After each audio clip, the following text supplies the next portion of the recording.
Hello friends, नमस्ते। कैसे हो आप लोग? आई होप कि आप सब अच्छे होंगे। मैं भी बहुत अच्छा हूँ दोस्तों। तो चलिए आज की वीडियो करते हैं शुरुआत। कुछ समय पहले की बात है। एक औरत अपने दो बच्चों के साथ रहती थी, एक बेटा और एक बेटी। बेटे का नाम था मुराद और बेटी का नाम था ताज। कुछ समय पहले ही उसके पति की मृत्यु हो जाती है। माँ अकेली होती है, रोटी का जुगाड़ करने वाला कोई घर में होता नहीं है, लेकिन फिर भी माँ हार नहीं मानती। अपने दोनों बच्चों की परवरिश बहुत अच्छे ढंग से करती है। लोगों के घर में झाड़ू पोछा चौका बर्तन करती है और अपने बच्चों की ज़िंदगी पालती है। धीरे धीरे बच्चे बड़े होते हैं और बेटी की उम्र शादी के लायक हो जाती है। चूँकि बेटा अभी छोटा था, इसीलिए वो बाहर कहीं कमाने जा नहीं पाता था, तो इसीलिए माँ ने किसी तरह से बेटी की शादी कर दी, क्योंकि वो शादी की लायक हो गई थी। अब बेटी की शादी हो गई है, वो अपने ससुराल में है और घर में केवल उसकी माँ और वो बच्चा है। धीरे धीरे वक्त बीतता गया और धीरे धीरे मुराद भी बड़ा हो गया।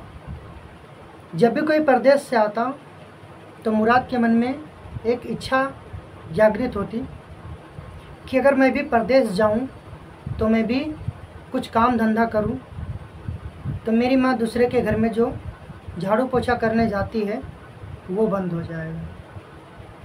मुराद बार बार अपनी माँ से कहता है कि माँ मुझे बाहर जाना है, पैसा कमाना है, और माँ बार बार उसे टालती रहती है। लेकिन बार बार मुराद अपनी माँ से यही जिद करता है कि वो परदेश जाएगा, परदेश में जाकर के काम करेगा। तो फिर माँ क्या करती बेचारी, वो भी इजाज़त दे देती है, जाओ बेटा आराम से रहना। अपनी माँ से इजाज़त लेकर के बेटा चला जाता है प्रदेश। और ऊपर वाले का करिश्मा देखो, वो प्रदेश में जाता है, वहाँ पर काम करता है और उसकी जो रोज़गार होता है ऊपर वाला उसे खूब देता है, उसकी खूब तरक्की होती है। काफ़ी साल बीत जाते हैं। फिर बच्चे के मन में इच्छा होती है कि भाई अब मुझे तो अपने घर जाना चाहिए। फिर वो मुराद अपने घर जाने के लिए तैयार होता है। वो अपने माँ को एक चिट्ठी लिखता है कि माँ, मैं सकुशल हूँ और मैं अब घर आ रहा हूँ, क्योंकि मेरा काम बहुत अच्छा चला और मैं बहुत खुश हूँ। मैं आपके लिए ढेर सारे पैसे लेकर के आ रहा हूँ। अब हमारी गरीबी ख़त्म हो गई माँ, अब हम अच्छे से रहेंगे। जब माँ ये चिट्ठी पढ़ती है तो बहुत खुश होती है, क्योंकि बरसों बाद उसका बेटा अपने माँ से मिलने आ रहा था। फिर वो समय भी आ गया जब मुराद अपने घर के लिए तैयार हो गया जाने के लिए। काफ़ी लंबे समय के बाद फाइनली वो अपने घर के, पहले उसकी बहन का जो गांव पड़ता था वहाँ पर पहुँचा और काफ़ी टाइम हो चुका था, रात का वक्त होने वाला था। तो उसने सोचा क्यों ना मैं अपनी बहन के घर जा कर के रुक जाऊँ। फिर वो चला गया अपनी बहन के घर। अपनी बहन के घर गया तो उसकी बहन ने जैसे उसको देखा तो बहुत खुश हुई, अपने भाई के सीने से लिपट गई, अपने भाई को खूब रोया देख करके उसे उसके बारे में पूछने लगी, सकुशल क्या हाल चाल है। तो भाई ने सारी कहानी बताई, मैं यहाँ गया काम करने, अच्छे से मेरा धंधा पानी चला और मैं बहुत सारे पैसे लेकर के जा रहा हूँ। मुराद ने अपनी बहन को अपनी सारी इनकम जो थी, कमाई थी, वो अपने बहन को दिखा दिया। उसकी बहन के मन में लालच आ गया कि मेरा भाई इतने पैसे लेकर के जा रहा है, काश अगर मैं अपने भाई से पैसे छीन लेती तो कितना अच्छा रहता। उसने अपने पति से, उसकी बहन ने उसके पति यानी उसके जीजा जी से इच्छा जागृत की कि मेरे भाई को मार करके और ये सारे पैसे मुझे चाहिए, तो मेरी मदद करो मुझे मेरे भाई को मारने में। तो फिर उसके पति ने साफ इनकार कर दिया, बोला कि ये अच्छी बात नहीं है, तुम्हारा इकलौता भाई है, मैं ये काम में तुम्हारा साथ नहीं दूंगा। पति ने इनकार कर दिया। लेकिन वो कहते हैं ना, जिसके मन में लालच पैदा हो जाती है वो कभी ईमान नहीं बदल सकता। उसके मन में एक दृढ़ संकल्प उसने मन में ठान लिया था कि मैं अपने भाई को मार करके इसके सारे पैसे अपने हक में करना चाहती हूँ। तो फिर बात वही हुई, बहन ने अपने भाई को खाना खिला करके उसे सोने के लिए बोल दिया। भाई जा कर के सो गया। वो हारा थका था, जैसे बिस्तर पे गिरा उसको नींद लग गई। इधर इसकी बहन इंतज़ार कर रही थी कि कैसे मेरा भाई सोए, उसके बाद में इसका काम तमाम करके इसके सारे पैसे हथियार लो। रात के 12 बजे इसकी बहन हाथ में कुल्हाड़ी ले करके और अपने भाई के पास जाती है और भाई के सीने पर बैठ करके, जैसे वो भाई के सीने पर बैठती है तब तक भाई जग जाता है। कहता है, बहन ये क्या कर रही हो? बहन बोलती है, मैं तुम्हें मारना चाहती हूँ, मुझे तुम्हारे पैसे चाहिए। तो भाई ने कहा, बहन अगर तुझे पैसे चाहिए तो ये पैसे तो ले ले, बट मुझे मत मार, क्योंकि अगर तू मुझे मार देगी तो मेरी बूढ़ी माँ का सहारा कौन है? हम दोनों ही तो हैं माँ के। अगर मैं मर गया बहन तो माँ को कौन देखेगा?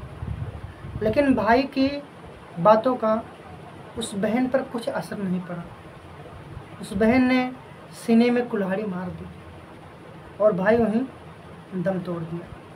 फिर क्या था, वहीं पे कब्र खन के उसको वहीं दफना देती है घर के आंगन में। उसके बाद फिर पैसे लेकर के रफू चक्कर हो जाती है, घर में रख देती है छुपा के। फिर जब 2 दिन बीत गया, उसका बेटा घर नहीं पहुंचा, तो दुखियारी माँ को कुछ चिंता हुई अपने बेटे की, क्योंकि माँ मुस्लिम थी, नमाजी थी, अल्लाह को उस पर बहुत विश्वास था। उसने सबसे पहले तो ये सोचा कि मुझे जाकर के अपनी बेटी से पूछना चाहिए कि उसका भाई आया है, क्योंकि रास्ते में उसका भी घर पड़ता था। तो वो चली गई अपनी बेटी के पास में, अपने बेटे का हाल चाल लेने, कि हो सकता है कि वहीं आया हो और वहीं पर वो रुका हो अपने बहन के पास में। फिर जब वहाँ जाती हैं ये माँ, तो फिर जो बेटी रहती है वो साफ साफ इनकार कर देती है कि माँ भैया हमारे यहाँ नहीं आए हैं। फिर शाम हो जाती है, माँ को खाना खिला करके उसी स्थान के पास में उनको सोने के लिए बोलती है जहाँ पर उसने अपने भाई को दफनाया हुआ है। माँ वहीं पर सो जाती है। रात के 12 बजे का टाइम होता है। उसके बाद में माँ सपन में क्या देखती है कि उसका बेटा उसके सपने में आया है और उसने सारी हकीकत बता दी। तभी माँ जग जाती है और जगने के बाद में वो तमाम जो वहाँ की फर्श रहती है देखने लगती है। तो जहाँ ताज़े ताज़े मिट्टी देखती है माँ, उसको निकालने लगती है।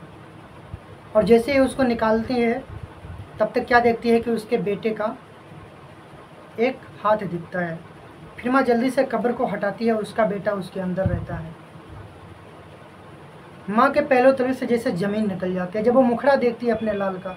इतने दिनों बाद उसका बेटा उस दुखियारी माँ से मिलने आ रहा था, जिसने हज़ारों आंसू के घूंट पिए हैं। अपने बेटे को पता नहीं कितने दिन से इंतज़ार कर रही थी, उसका बेटा आएगा। अचानक जब माँ ने उस लाश को देखा तो उसकी आंखों से आंसू निकल गए। उसने अल्लाह को कहा, या मेरे अल्लाह, यह आपने क्या किया?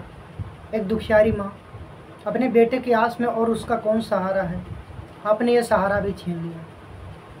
क्योंकि माँ एक सच्ची नमाजी थी, तो वहाँ पर एक फरिश्ता आता है और फरिश्ता उस बेटे को ज़िंदा कर देता है। और उसके बाद में माँ अपने बेटे को ले करके और तमाम वो सारे रिश्ते नाते तोड़ करके अपने घर चली जाते, अपने बेटे को लेकर के। तो फ्रेंड्स, आज की कहानी में इतना ही। अगर आप लोगों को कहानी अच्छी लगी हो तो फ्रेंड्स प्लीज़ सपोर्ट करिएगा। आइंदा मैं हमेशा ऐसे कुछ ना कुछ अच्छी अच्छी चीज़ें आपको बताता रहूँगा। तो चलिए फ्रेंड्स, मिलते हैं फिर नेक्स्ट वीडियो में कल। तब तक के लिए जय हिंद।